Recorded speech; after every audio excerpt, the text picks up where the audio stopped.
On a rain-soaked night, when the human maid fled the vampire king's castle, she believed she had finally escaped his curse forever.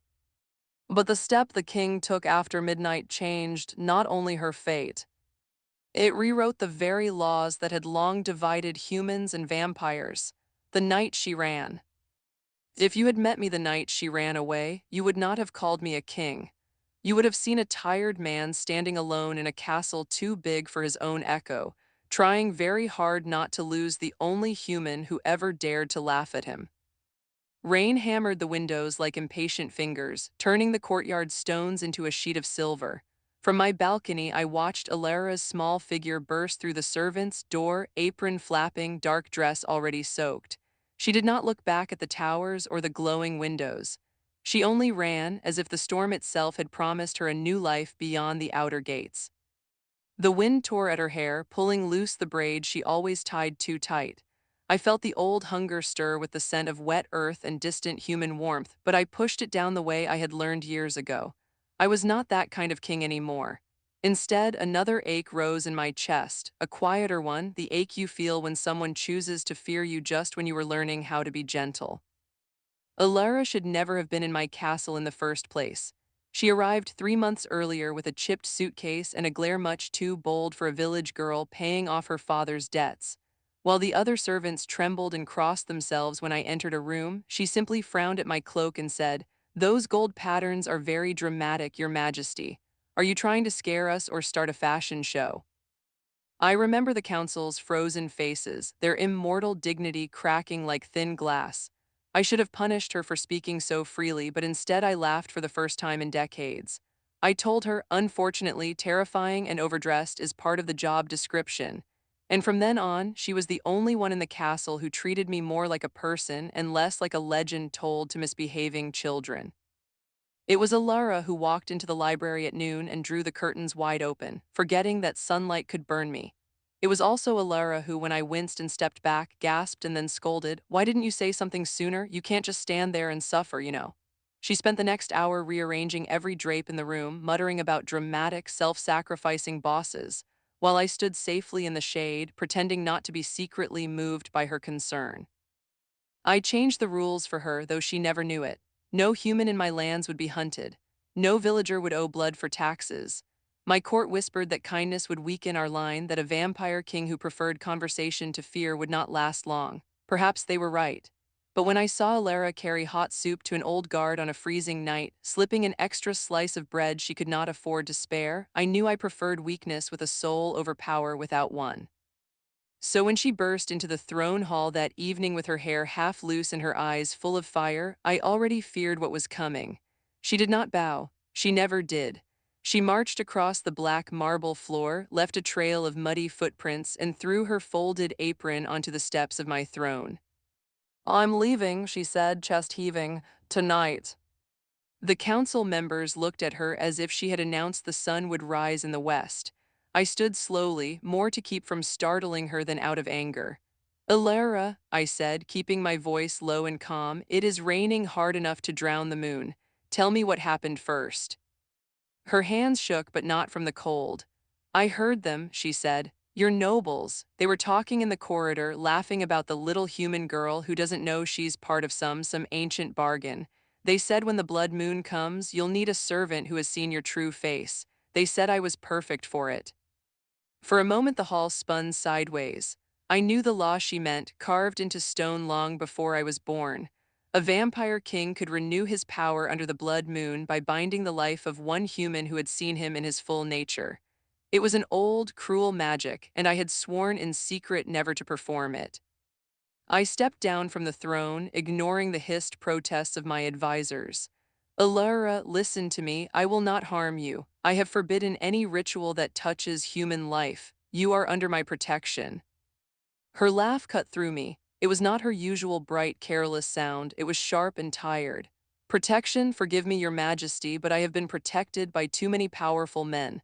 First my father, who protected my wages at the tavern by keeping half for his drinking. Then the mayor, who protected my family's honor by selling my service contract to you without asking me. I don't need more protection, I need my life back."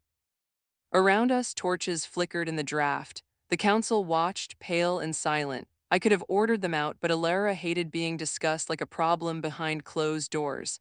She once told me, if you're going to talk about me, at least have the decency to let me hear it. So I left them there, witnesses to the first time in a century anyone had truly argued with me. You think I am like them, I said softly. You think I brought you here as a piece on a board. I think you could, she replied. And even if you wouldn't, they might when you're not looking. I can't stay in a place where my life depends on hoping a king stays kind forever. For a heartbeat, the old pride in my blood flared. Vampires did not beg, not even for understanding. But I had spent so long learning to be less of a monster that the pride felt heavy, useless, like armor in a warm room. I let it fall. You are right, I said. Gasps rustled along the walls. It was not common to hear a king say those words. Power makes promises too easy and apologies too late. If you wish to leave, the doors are open. But at least let me make sure you are safe when you do. Her eyes widened at that, suspicion fighting with something softer. You're not going to lock me in a tower, no enchanted chains, no curse if I cross the bridge. I am trying very hard to stay on the inspirational side of history, I replied. Also, I ran out of enchanted chains 2 centuries ago, very bad for public relations. A reluctant smile tugged at her lips, then faded. You're making this harder, she whispered. I know, I said, so I will make one thing easier. I reached into my cloak and pulled out a folded parchment, stamped with my seal, along with a small leather purse. Your father's debts are paid, this document says so, and this coin is yours. Enough to start anywhere you choose, you owe no one, least of all me. Her fingers trembled as she took them. For a long moment, she just stared at my hand. The hall was so quiet I could hear the rain striking the high windows like thrown pebbles. Well, why, she asked finally, why would you do that for me? Because you laughed at a monster, I said, and because you asked me to open the curtains when I forgot the sun could hurt me. You reminded me I am not only what I was made to be.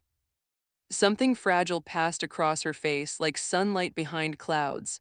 Then she shook her head, stepped back, and bowed for the first time since arriving at my castle. It was a small, clumsy bow, but it felt heavier than any ceremony. Thank you, Your Majesty, she said. But if I stay after what I heard, I will always wonder when the kindness ends. I want to learn who I am without a king's shadow behind me. I could have commanded her then.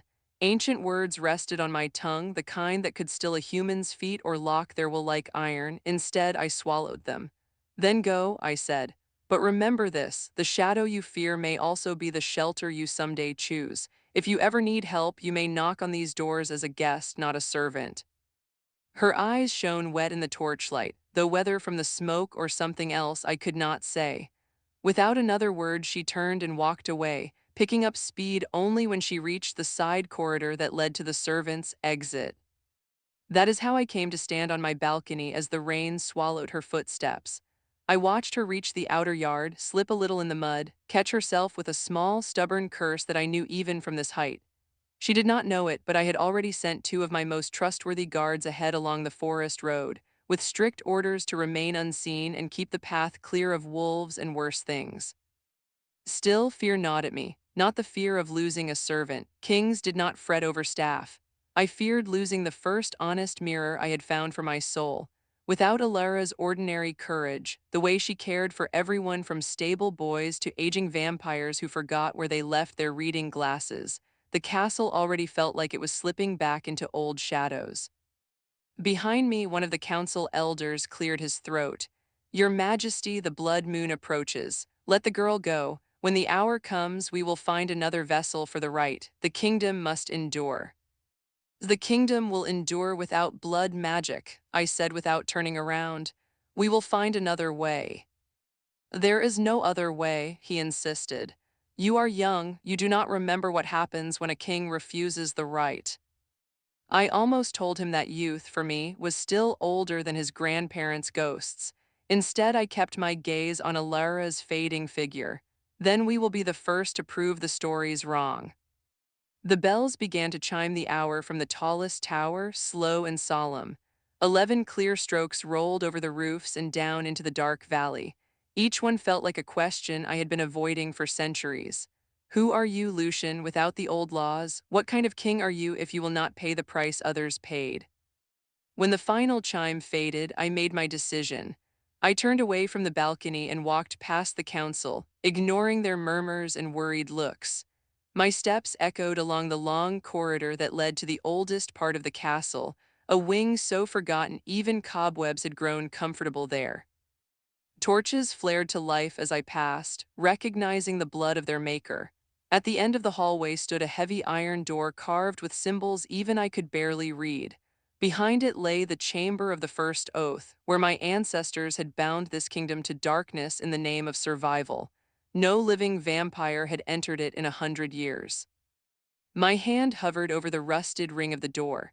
Through the thick walls I could still hear the storm, could almost imagine Elara on the road below, clutching her documents, calling herself free and having no idea what dangers my world still held for her.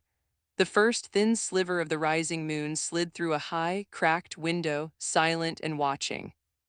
If I opened this door, I would break the oldest rule of my bloodline.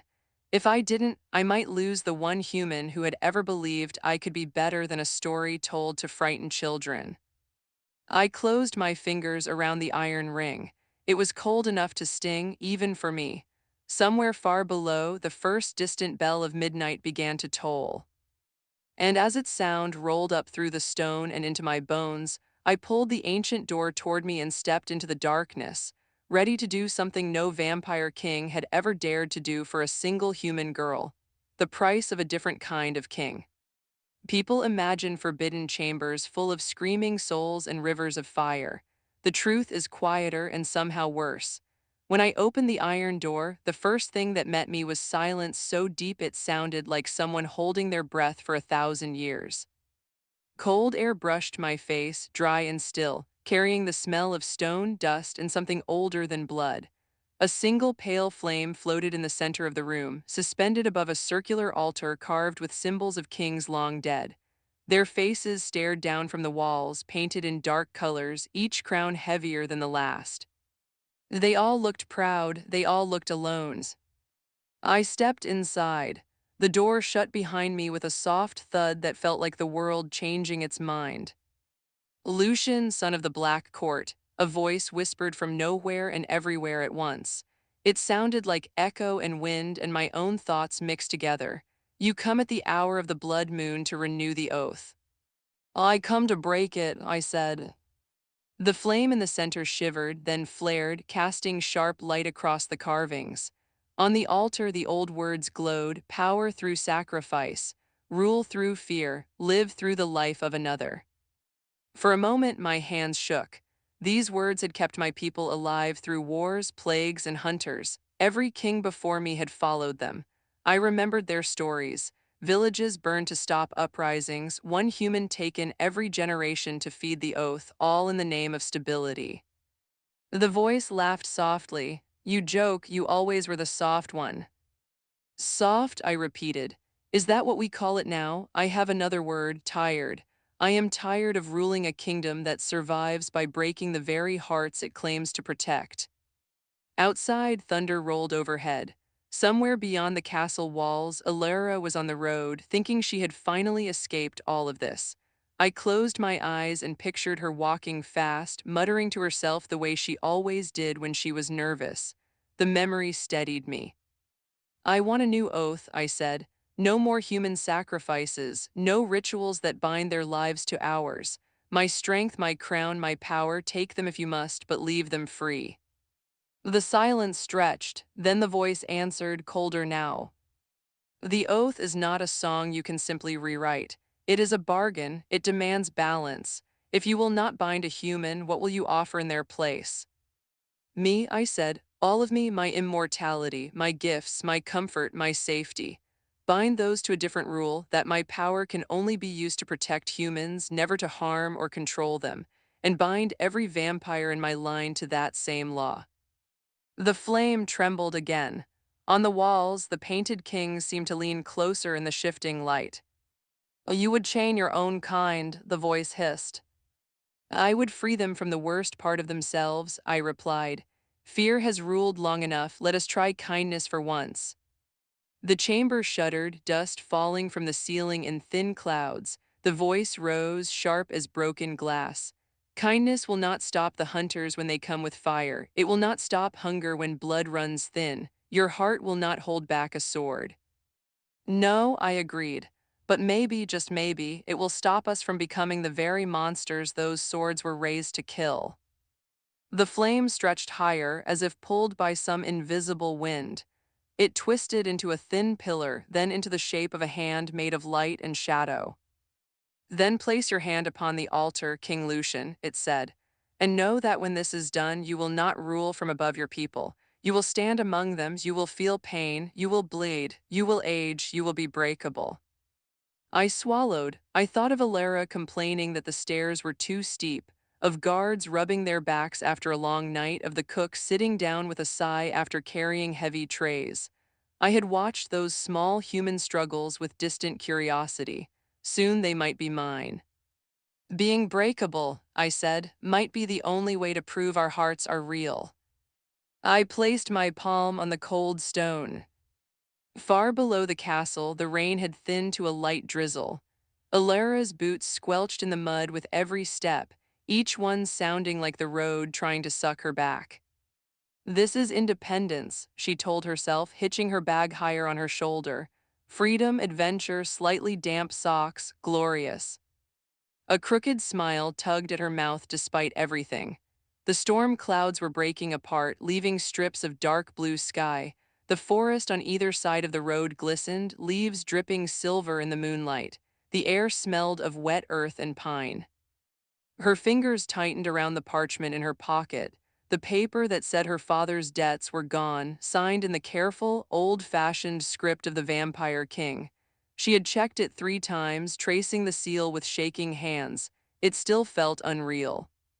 He actually did it, she murmured. No catch, no secret condition, just kindness from a vampire king. The universe must be ill. A twig snapped to her left. Elara stopped, the tiny hairs on the back of her neck rose. She turned slowly, eyes scanning the trees. Hello, she called, trying to keep her voice steady. If you're a squirrel, please continue your important nut business. If you're a monster, I'd like to file a complaint with the scheduling department. For a second, there was nothing. Then, out of the shadows, a cart rolled onto the road, its one good wheel squeaking. A tired-looking donkey trudged in front, ears drooping. At the reins sat a middle-aged woman with sharp eyes and a warm shawl, and beside her a boy of about 10 clutching a basket of apples. Elara let out the breath she'd been holding. Evening, the woman called. Road s not safe this late, you heading to the village? Yes, Elara said. I mean, I hope so. Unless I've taken a very dramatic wrong turn and I'm walking into another cursed castle. The boy snorted. The woman smiled, lines softening around her mouth. Hop on the back, girl. Name S. Marta. This bag of bones is Clover. Don't let the innocent look fool you. He's the real ruler of this cart. Clover the donkey turned his head and stared at Elara with an expression that clearly said he was above all of this. She laughed, tension easing from her shoulders, and climbed onto the back of the cart among sacks of grain and bundles of cloth. As they rumbled along, she told Marta a carefully edited version of her story, working at the castle, deciding it was time for a change, heading to the village to find work. She left out the part where ancient blood magic might have wanted her life. And this king of yours, Marta said, he really let you go just like that. Elara thought of Lucian standing on the throne steps, offering her freedom with a steady gaze and very dry humor. Yes, she said softly. He did. He even paid off my father's debts. Marta whistled. Either he's the strangest vampire who ever lived or he's in love with you. The cart jolted over a rock. Elara choked on nothing. He is not in he's a king, she protested, cheeks warming. And I am me, and also that would be very unprofessional. Marta chuckled. I didn't say it was wise, just that it sounded a bit like love. Elara stared at the passing trees, heart beating faster than the cart's slow rhythm. Love? No, that was ridiculous. She respected him, yes. She worried for him sometimes. She admired the way he tried so hard to be better than his own legend. But love? She had seen love twisted and used as a leash too many times to trust the word easily. Still, as she watched the sky, a thought slipped through the cracks of her caution. If he really was like the others, why did he open his hand instead of closing it around me? Before she could chase that thought further, Clover stopped so suddenly she almost fell off the cart. He brayed once, nervous and high. From the trees ahead, 4 figures stepped onto the road, faces half hidden by scarves. They carried clubs and short blades that caught the moonlight. Marta's hand tightened on the reins. "Stay behind me," she whispered. Elara's stomach dropped. Bandits, of course. The world didn't care if you had just quit a cursed castle, danger still took turns. The tallest bandit stepped forward. "Evening," he said, too pleasantly. "Road tax, you understand. We'll take your coin, your goods, and maybe that shiny paper in the girl's pocket." Elara's hand flew to her pocket by instinct. The man's eyes narrowed, satisfied. Marta lifted her chin. "We have children to feed," she said. "Take a little grain and let us pass." "Generous offer," the bandit leader replied, "but I'm feeling greedy tonight." Alara's heart hammered, but a familiar stubbornness rose to meet her fear. She slid down from the cart and stepped to Marta's side before the woman could stop her. "Listen," Elara said, forcing a smile. "It's been a very long day. I have resigned from one highly stressful job already. I would appreciate it if you did not make this interview for robbery victim number 2. The bandit blinked, thrown off. "What?" "I mean, look at us." She gestured at herself and Marta. "Do we look rich? Her donkey is held together with hope and bad decisions. If you're robbing poor travelers for sport, you seriously need a new hobby." The boy in the cart snickered before Marta hushed him. The bandit leader's jaw tightened. "You've got a sharp tongue, girl," he said. "Maybe I should." He took a step forward. Elara saw his grip tighten on the blade. Her body acted before her fear could stop it. She grabbed the nearest thing, a wooden broom handle tied to the side of the cart, and swung it with all the strength she had. It smacked into his wrist with a satisfying crack. The knife flew into the mud. "For the record," Elara said, breathless, "I hate this hobby." The other bandits rushed toward them. Marta shoved Elara back, raising a sack of grain like a shield. Clover brayed in outrage and kicked out, sending one bandit flying into a bush. For a moment, the scene became chaos. Swinging broom, flailing arms, angry donkey. It might even have been funny if not for the cold fear gripping Elara's spine. The leader recovered fast. He snarled and pulled a second blade from his boot, eyes now full of real anger. "No more games," he spat, lunging forward. In the oath chamber, the moment my hand touched the altar, pain shot up my arm like fire meeting ice. I hissed and almost pulled away, but the same stubbornness that kept Elara swinging a broom now kept me still. Blood dark, thick, centuries old, rose from my palm and hovered above the stone in a trembling sphere. It glowed deep red, then darkened to black shot through with silver.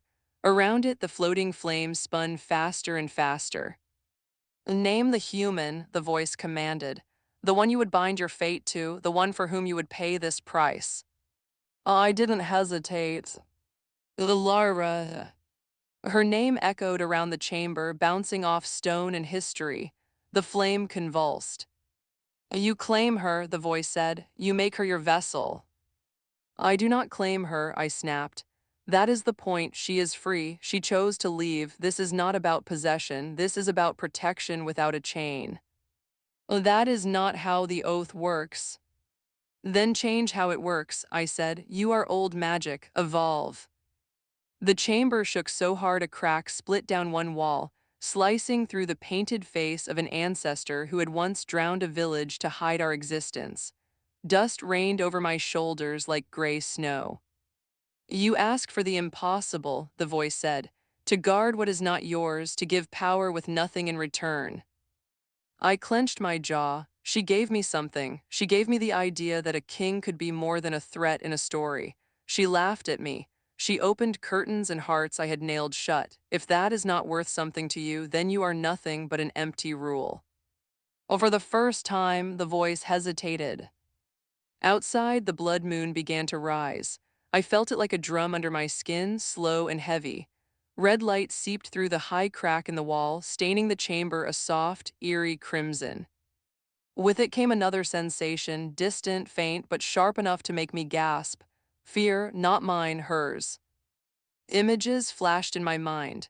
A muddy road, trees like dark teeth, 4 men with blades, a donkey kicking, Elara's hands white around a broom handle.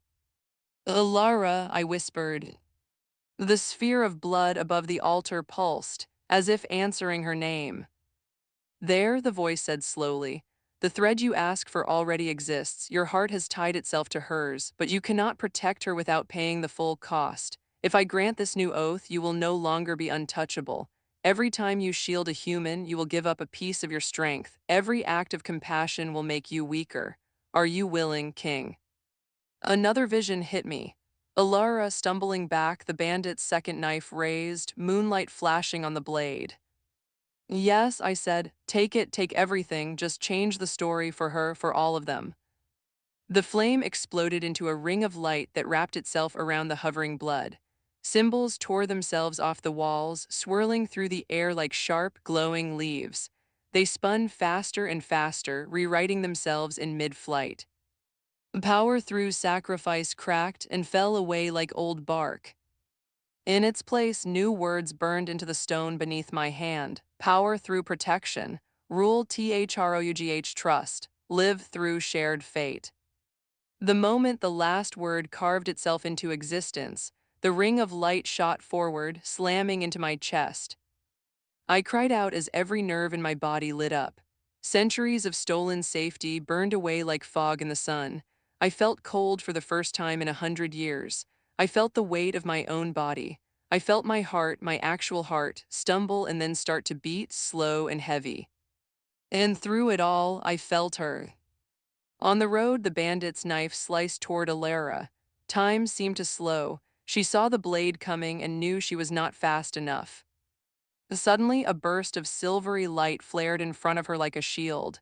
The knife hit it and bounced away, spinning into the bushes. The leader stared, stunned. Oh, what? The light cracked like glass. Shards rained down around Elara, soft as feathers, vanishing when they touched the ground. For a second, she could have sworn she saw a figure in the glow, tall and cloaked, eyes full of worry. Illusion, she whispered.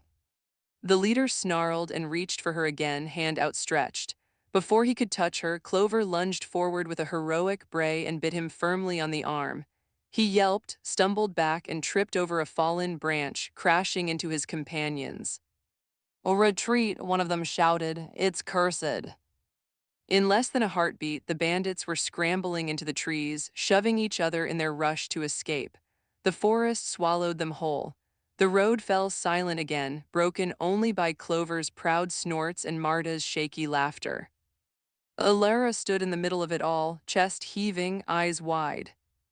"Are you hurt?" Marta gasped, rushing to her. Elara shook her head slowly. Her hands trembled as she touched the air where the silver shield had been. It was gone, no trace, but in her chest something ached, sudden and sharp, like she had just watched someone step between her and a falling arrow. Far above, in the hidden chamber, I collapsed to my knees. My vision blurred. The flame shrank to a small, steady glow once more. "It is done," the voice said, softer now. "You have what you wanted. The new oath stands." I tried to stand and almost fell. My limbs shook with a weakness I had never known. Every breath scraped my throat. And yet, beneath all of that, a strange warmth pulsed.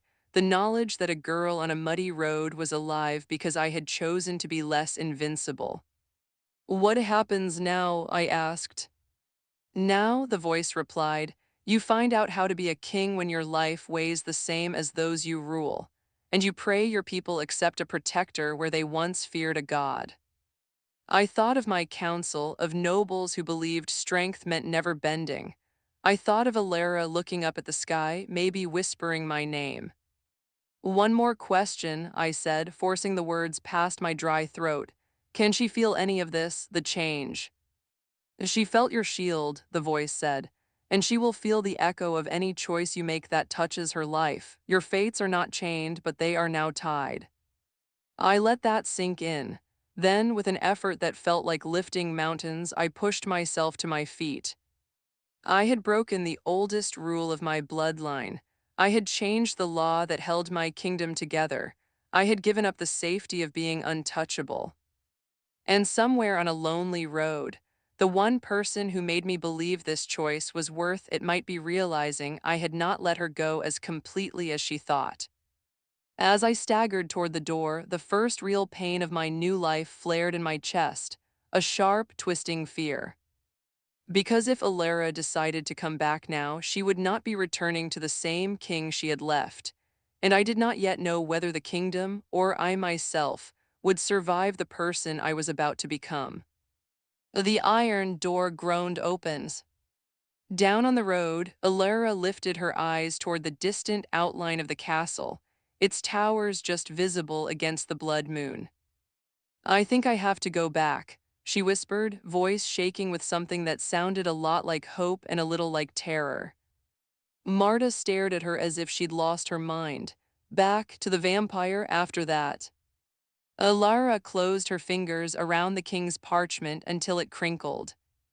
He just risked something for me, she said. I don't know what, but I felt it. If I run now, I'll be running from the one person who tried to change the story instead of repeat it. She turned to Marta, eyes bright. Can you take me as close to the castle as you dare? Marta hesitated, then nodded slowly. You're either very brave or very foolish, girl. Elara managed a shaky smile. Maybe both, but I think he might be too. As the cart creaked around in the road and began the slow, risky journey back toward the dark silhouette of the castle, the blood moon climbed higher, casting long shadows over a kingdom that had no idea its oldest law had just been shattered. And in the heart of that castle, leaning against the cold stone of the corridor, I listened to my own unsteady heartbeat and wondered whether I had just saved my people, or doomed us all, for the sake of one stubborn human girl who was, even now, on her way back to me, the kingdom that changed its story. The throne room felt too big for my new heartbeat. Every sound was sharper now, the drip of rain from my cloak, the faint crackle of torches, the soft hiss of my council whispering among themselves. I could hear it all as I walked to the throne, each step heavier than it had ever been. My legs ached, my chest burned. I had never felt so alive and so breakable at the same time. They smelled it on me. Vampires can taste weakness like smoke. Elder Verk, oldest of my council, watched me with eyes the color of old bones. His voice was smooth when he finally spoke, but there was iron under it. The blood moon rises, he said, yet the old power does not flow through the halls. What have you done, my king? I lowered myself into the throne and almost laughed at the effort it took. Once I could have stood here for days without moving. Now, sitting down felt like the end of a long journey. I have changed the oath, I said. No more human sacrifices. Our strength is bound to protection now, not fear. The words dropped into the silence like stones into deep water. Ripples of shock moved through the room. Another noble, Lady Saris, stepped forward, her hands shaking just enough that only someone who had watched her for a century would notice. Is that even possible? She whispered. The oath is older than our line. Apparently, I said, no one told it that. Small, nervous laughter flickered at the edge of the room, then died when Verk raised his hand. You played with forces you barely understand, he said, glaring at me. Do you know what you have risked? Our enemies will sense the break. Hunters, rival courts, every creature that ever feared our strength. You have made us vulnerable to protect one human servant. I met his gaze and did not look away.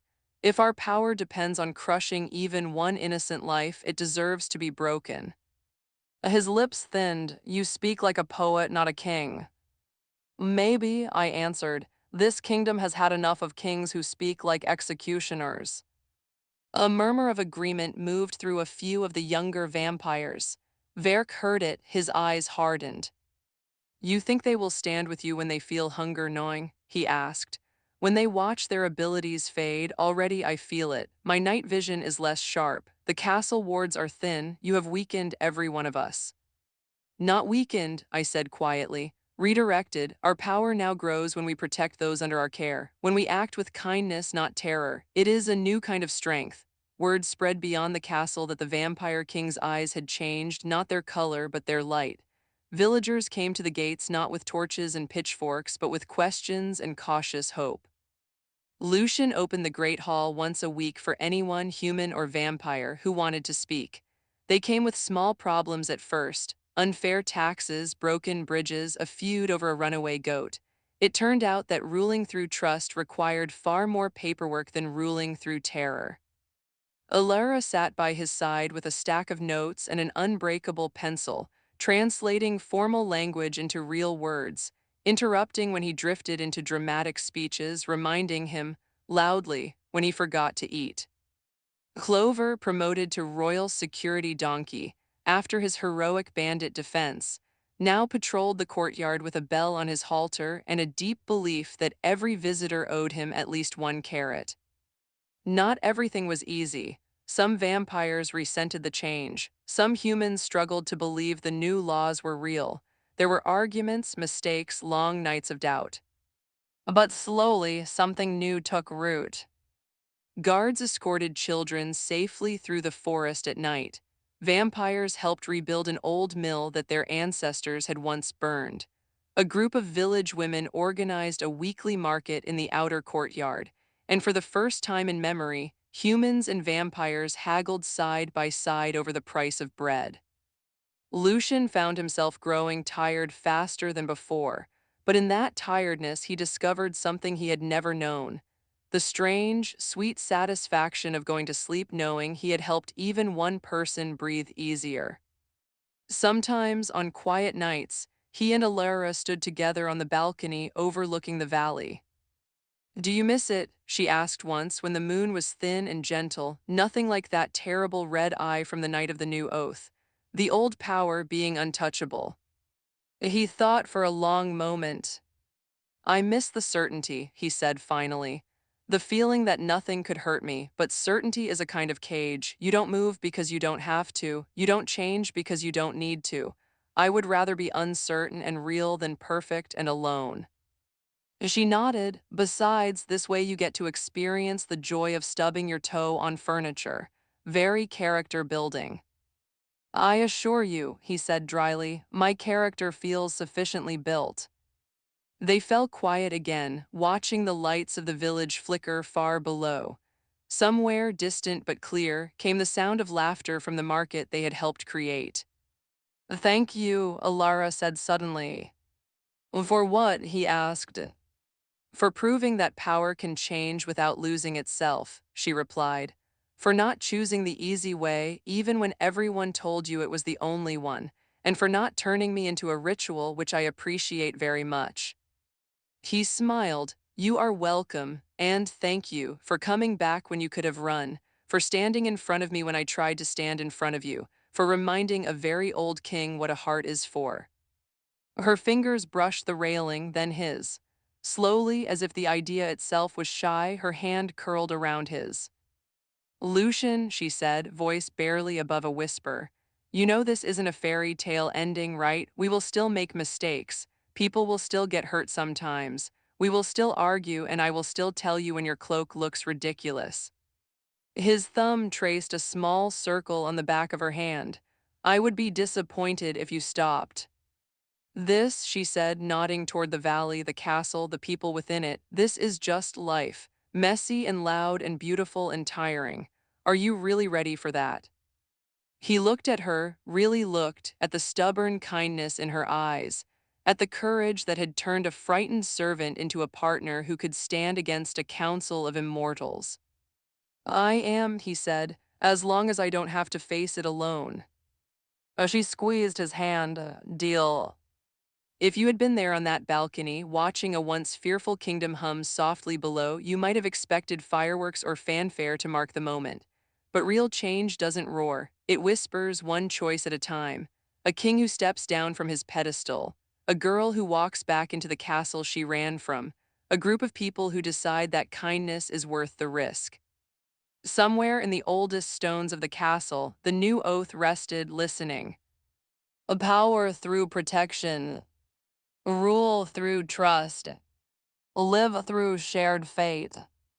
And if you ever find yourself standing at a gate, shaking with fear because stepping forward means leaving an old story behind, remember them. The tired vampire king, the stubborn human girl, the donkey with heroic teeth. Remember that the strongest magic they ever cast was not a spell of blood or fire.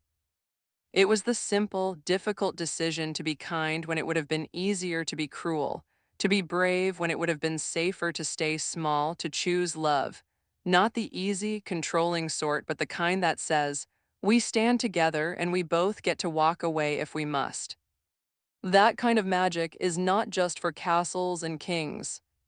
It is for you too.